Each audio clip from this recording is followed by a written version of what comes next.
Hello friend, welcome to my channel. दोस्तों, आज हम देखेंगे राष्ट्रीय सुरक्षा अधिनियम नेशनल सिक्योरिटी एक्ट 1980 को। दोस्तों, उम्मीद है आप लोगों ने इस चैप्टर को पढ़ लिया होगा, रिवीजन भी कर लिया होगा और एमसीक्यू क्वेश्चन भी लगा लिया होगा। दोस्तों, मेरे माध्यम से फिर आपके सामने एमसीक्यू क्वेश्चन लगाए जा रहे हैं। आप देखिएगा दोस्तों, आप इसमें कितने सही क्वेश्चन कर पा रहे हैं। आइए क्वेश्चन नंबर 1 हम शुरुआत करते हैं। राष्ट्रीय सुरक्षा अधिनियम 1980 की धारा 13 के अंतर्गत जो बात करती है निरोध की अधिकतम अवधि क्या है, को निरोध रखा जा सकता है किस। तो दोस्तों सही ऑप्शन बताना है 3 माह, 6 माह, 12 माह और 3 वर्ष। दोस्तों इसका सही ऑप्शन है सी ऑप्शन, इसका सही होगा। 12 माह तक निरुद्ध रखा जा सकता है, धारा 13 इस बारे में प्रावधान करती है। इसका ऑप्शन नंबर सी हमारा सही होगा। आइए नेक्स्ट क्वेश्चन देखिए। यदि किसी व्यक्ति को आतंकवादी क्रियाकलापों के निवारण हेतु अधिकतम कितनी अवधि तक निरुद्ध किया जा सकता है, कितनी अवधि तक निरुद्ध किया जा सकता है दोस्तों।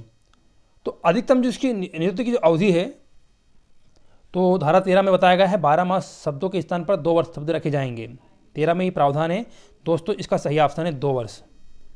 सही ऑप्शन क्या होगा इसका? 2 वर्ष शब्द रखे जाएंगे। सही ऑप्शन है उसको 2 वर्ष तक की अवधि तक रखा जा सकता है। निरुद्ध आतंकवादी क्रियाकलाप में ऐसा कार्य करता है। तो आइए नेक्स्ट क्वेश्चन देखिए, क्वेश्चन नंबर 3। अधिनियम की धारा में निरोध की अवधि दी गई है। तो अभी बताया मैंने निरोध की अवधि किस में दी गई है दोस्तों, धारा 13 में निरोध की अवधि बताई गई है जो कि 12 मास होगी। ठीक है। और आतंकवादी क्रियाकलाप के कारण कोई कार्य होता है तो ऐसे स्थान और शब्दों पर क्या होगा, 12 माह की जगह 2 वर्ष शब्द रखे जाएंगे। आइए नेक्स्ट क्वेश्चन देखिए।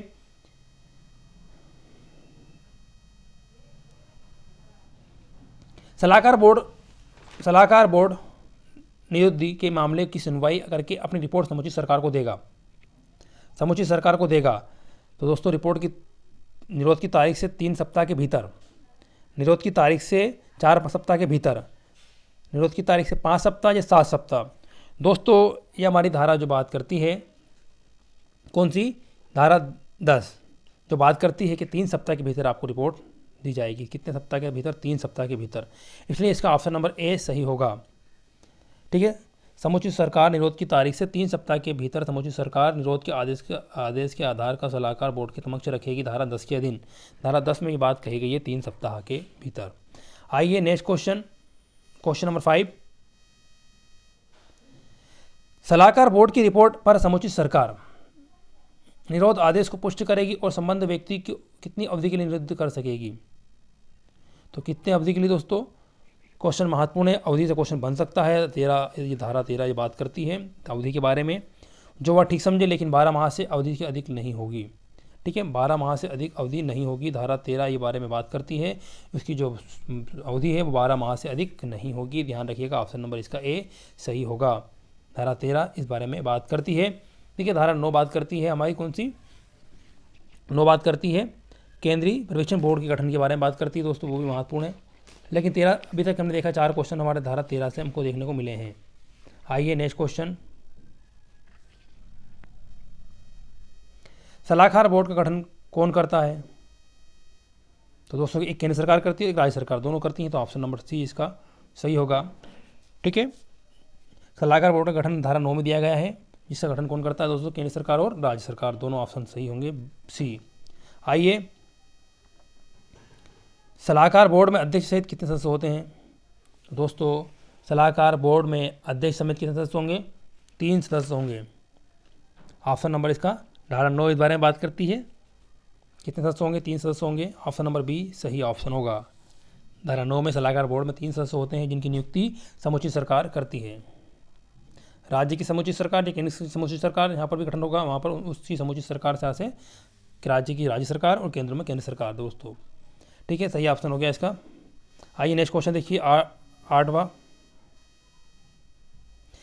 सलाहकार बोर्ड के सदस्य नियुक्त किए जाने हेतु अर्हता रखते हैं। तो दोस्तों उच्च न्यायालय के वर्तमान न्यायाधीश, उच्च न्यायालय के सेवानिवृत्त हो या उच्च न्यायालय का न्यायाधीश नियुक्त किए जाने के लिए अर्हित व्यक्ति हो। दोस्तों वर्तमान हो, रिटायर हो, चाहे योग्यता रखता हो, ये सभी ऑप्शन सही होंगे। ऐसे व्यक्ति को नियुक्त किया जाएगा। ऑप्शन नंबर डी सही ऑप्शन होगा। आइए नेक्स्ट क्वेश्चन, क्वेश्चन नंबर 9।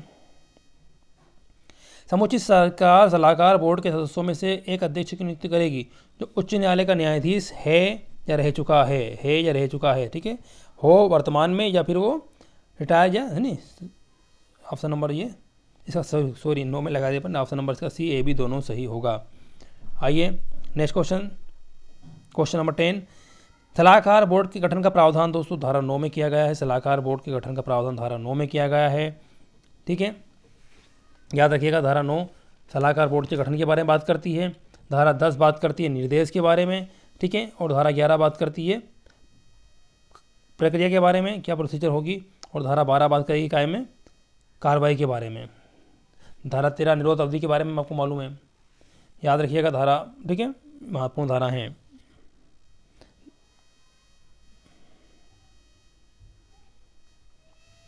ग्यारह, किस धारा में सलाहकार बोर्ड की प्रक्रिया दी गई है? अभी बताया दोस्तों मैंने, धारा 11 में सलाहकार बोर्ड की प्रक्रिया, 12 में कार्रवाई, ठीक है, और 13 में वो 13 हो गया अवधि, 14 में निरोध आदेश का वापस लेना है, और 15 में बात करता है दोस्तों ये अस्थायी तौर पर छोड़ा जाना, अस्थायी तौर पर छोड़ा जाना, ठीक है। राज्य सरकार ये कर्तव्य है सरकार का, समुचित सरकार चाहे उसको अस्थायी तौर पर छोड़ सकती है, ठीक है।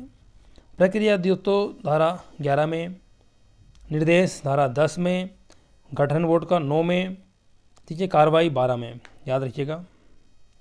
आइए समुचित सरकार निरोध के आधार को सलाहकार बोर्ड के समक्ष रखेगी। अभी बात करी थी हमने ये 3 सप्ताह के लिए रखेगी, 3 सप्ताह के भीतर, ऑप्शन नंबर बी सही होगा, 3 सप्ताह के भीतर। नेक्स्ट क्वेश्चन देखिए, क्वेश्चन नंबर 13। समुचित सरकार निरोध आदेश वापस ले सकेगी। अभी बताया दोस्तों मैंने 14 निरोध आदेश वापस ले सकेगी, धारा 14 में इस बारे में बात कहा गया है, ठीक है। 13 में क्या है, 13 में अवधि है, 15 में अस्थायी तौर पर छोड़ा जाना है, और 17 के अंतर्गत है राज्य को विधियों के अधीन निरुद्ध व्यक्तियों के संबंध में प्रभावी ना होना, ठीक है। 17 इतनी महत्वपूर्ण ध्यान रखना, 13, 14, 15, 9, 8, 9, 10, 11, 12, 13, 14, 15 ये महत्वपूर्ण धाराएँ याद रखिएगा, इससे क्वेश्चन बन सकते हैं। आइए क्वेश्चन देखिए 14। सलाहकार बोर्ड की राय प्राप्त किए बिना निरोध अवधि में रखने का प्रावधान धारा 14 में किया गया है, 14A में, ठीक है। सद्भावपूर्वक उसको क्या बोलते हैं, वे परिस्थितियाँ जिनमें व्यक्ति को सलाहकार बोर्ड की राय प्राप्त किए बिना 3 माह से अधिक अवधि के लिए निरोध में रखा जा सकेगा, 3 माह से अधिक अवधि के लिए निरोध में रखा जा सकेगा, धारा 14A बात करती है, ठीक है। धारा 15 बात करती है अधिनियम की धारा 14(1) में सलाहकार बोर्ड की राय प्राप्ति किए बिना कितनी अवधि तक निरोध में रखा जा सकेगा। अभी हमने बात करी कितने दोस्तों, 3 माह तक, 3 माह से अधिक किंतु 6 माह से अनाधिक। ओह, ये ऑप्शन इसका सही होगा। अधिनियम की धारा 14(1) कैसे निरोध पर लागू होती है, जो संबंध में इस अधिनियम के अधीन निरोध आदेश पारित किया गया है। तो दोस्तों 8 जून 1989 से पहले जो किया गया था उस पर ये लागू होगा, ठीक है। 16 क्वेश्चन हमारे दोस्तों कंप्लीट हुए। आइए 17 क्वेश्चन देखिए। अधिनियम की किस धारा में निरुद्ध व्यक्तियों को अस्थायी तौर पर छोड़ने का प्रावधान, दोस्तों अभी बात कहा मैंने कि धारा 15 में अस्थायी तौर पर छोड़े जाने का उपबंध किया गया है, धारा 15। आइए नेक्स्ट क्वेश्चन 18वां। अधिनियम की धारा 15 के अधीन अस्थायी तौर पर छोड़ा गया व्यक्ति निर्दिष्ट अवधि के भीतर समर्पण नहीं करता है तो उसे दंडित किया जा सकेगा, ठीक है। कुछ उसको अस्थायी तौर पर छोड़ा जाएगा, लेकिन वो क्या करता है, भीतर उसको समय दिया गया उस समय के अंदर समर्पण नहीं करता है तो उसे दंडित किया जाएगा। दोस्तों इसकी अवधि आपको बता दिए हैं, 2 वर्ष की अवधि होगी अधिकतम, ठीक है, 2 वर्ष तक की हो सकेगी, ठीक है। ऑप्शन नंबर बी इसका सही होगा। निरोध आदेश जारी करने की शक्ति किसके पास है, तो दोनों दोस्तों केंद्र सरकार और राज्य सरकार दोनों के पास है, ऑप्शन नंबर सी। अधिनियम की किस धारा के अधीन समुचित सरकार केंद्र और राज्य सरकार के निर्देश आदेश के देते हुए निरोध आदेश की करने की शक्ति प्राप्त है, धारा 3 में निरोध आदेश करने की शक्ति धारा 3 में प्राप्त है, ठीक है। कुछ व्यक्तियों को निरुद्ध करने का आदेश करने की शक्ति धारा 3 में, ये महत्वपूर्ण धारा 3 है, ध्यान रखिएगा, धारा 3 में। आइए नेक्स्ट क्वेश्चन देखिए। अधिनियम की धारा 3(3) के अधीन राज्य सरकार निरुद्ध करने का आदेश किसे देगी, जिला मजिस्ट्रेट को देगी या पुलिस आयुक्त को देगी। दोस्तों जिला है, जिला मजिस्ट्रेट में जिला मजिस्ट्रेट को, और महानगर में पुलिस आयुक्त को। तो ए और बी दोनों सही, ऑप्शन नंबर सी इसका सही होगा, ऑप्शन नंबर सी इसका सही ऑप्शन होगा दोस्तों।